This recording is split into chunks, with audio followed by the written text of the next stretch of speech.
All right, guys, we got finishers here for MetMob and MetMob.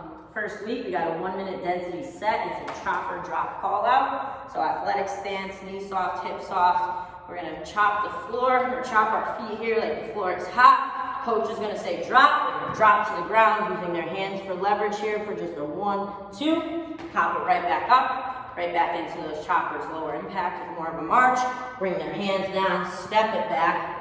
Lower their chest, let the hands go. Bring it back up, step it up, and continue to chop, all right? And you wanna make sure, guys, for this one, you keep them guessing. So we don't wanna be saying it in the same pattern, every 5 seconds drop. We wanna drop, drop, drop, and say nothing. Let them chop for a while. You know, look at the clock. You only have a minute, so it's not a lot of time, but you really don't need a lot of time to gas them out for this one.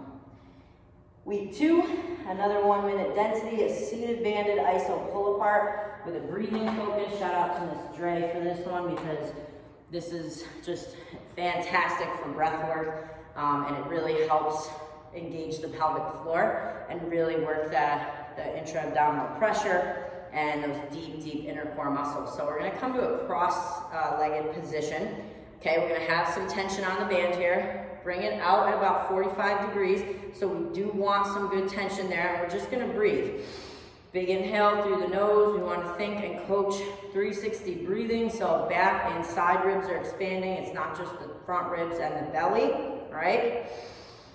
Feeling the ribs expand. And I want you to say in the demo, you know, we're working here on breath and pelvic floor health. So think about your pelvic floor drawing up as your diaphragm draws down and the deep inner core muscles engage as we exhale. So it's an inhale through the nose. That big, powerful exhale through the mouth. Think like they're inflating a balloon. So they need a lot of power through the lungs to inflate a balloon. They need a lot of deep inner core muscles to do that, whether they know it or not. So that's what we really want to coach. Again, big inhale. Big exhale, getting deeper into those inhales and exhales as they move through the 60 seconds. Keeping tension on the band the entire time. Good posture is key. Make sure, again, they can feel the sit bones. They're not dumping their hips here. Okay, so nobody's just sitting with a rounded back. We've got a good long spine. I can feel the sit bones beneath me as I maintain this position. I move through the breathing exercise, all right? If somebody needs to make that a little bit easier, they can just single up one side of the band. Still have tension, arms at about 45 degrees. Elbows are nice and locked here. And they just have a little, it's gonna be a little less tension. Make it a little bit easier. But really everybody with the orange band should be able to do that.